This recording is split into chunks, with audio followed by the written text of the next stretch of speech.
subscribe now and press the bell icon. Never miss an update.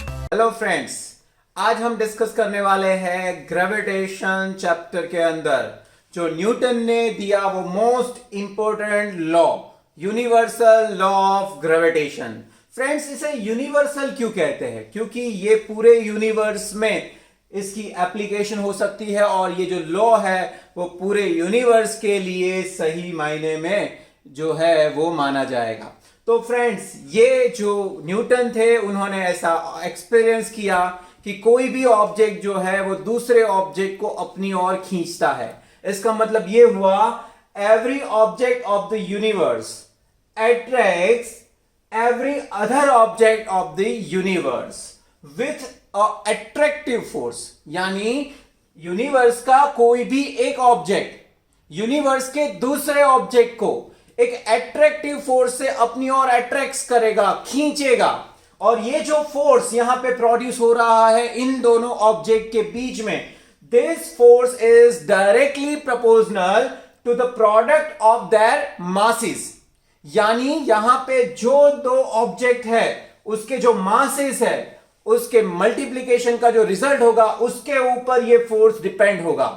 और and inversely proportional to the square of the distance between them. इसका मतलब यह है friends कि यहां पे इन दोनों ऑब्जेक्ट के बीच का जो डिस्टेंस है उसके स्क्वायर के ऊपर इनवर्सली प्रोपोर्शनल होगा। कौन? Universal gravitation force.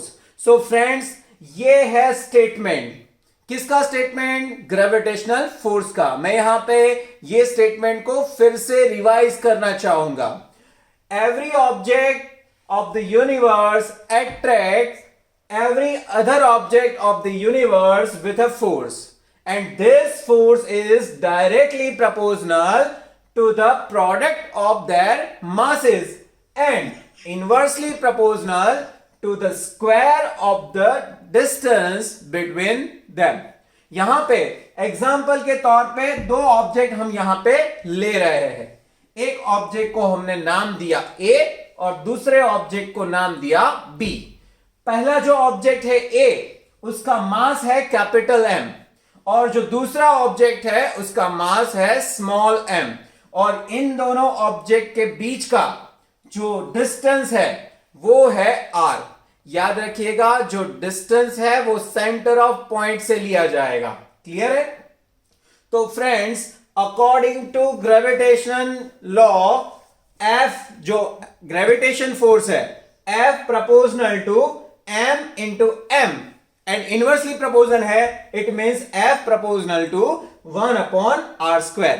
अब इन दोनों को अगर हम साथ में इकट्ठा लिखे तो हम लिख सकते हैं F is proportional to m into m/r²। यहां पे प्रोपोर्शनलिटी को अगर हम रिमूव करेंगे तो प्रोपोर्शनलिटी कांस्टेंट रखना पड़ेगा। प्रोपोर्शनलिटी कांस्टेंट यहां पे हम रख रहे हैं कैपिटल G को। यानी हमारा जो फोर्स है उसका फॉर्मूला हो जाएगा, इक्वेशन हो जाएगा F is equal to capital G into m/m/r²। यहां पे m इंटू m में एक कैपिटल M रखना है और दूसरा स्मॉल m रखना है। फ्रेंड्स, यहां पे जो G है capital G, it is the universal gravitational constant. अब हम यहां पे देखें, इस इक्वेशन के अंदर अगर हम G का इक्वेशन बनाएंगे तो वो हमें मिल जाएगा F into D square upon m into m। अगर हम इसके SI यूनिट के बारे में सोचेंगे तो हमें capital G, it means universal gravitational constant का जो SI यूनिट है वो मिलेगा Newton metre square upon kg²। या हम ऐसा कह सकते हैं न्यूटन मीटर स्क्वायर पर kg²। क्लियर है? अगर यहां पे अगर उसके वैल्यू के बारे में हम डिस्कस करें तो जो ग्रेविटेशन कांस्टेंट है, इसका मतलब ये हुआ उसकी वैल्यू चेंज नहीं होगी। सो G की जो वैल्यू है वो है 6.673 इंटू 10⁻⁻11 न्यूटन मीटर स्क्वायर पर kg²।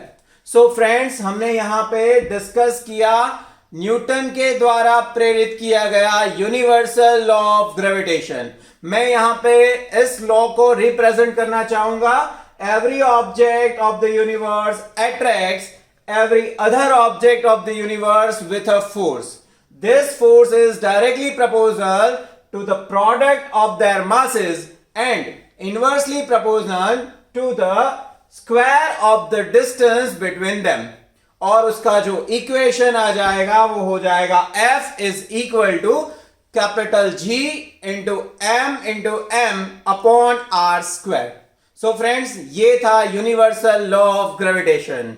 ऐसे ग्रेविटेशन के चैप्टर में हम और सारी थ्योरीज देखेंगे। सो देखते रहिए और सब्सक्राइब करिए हमारी चैनल को।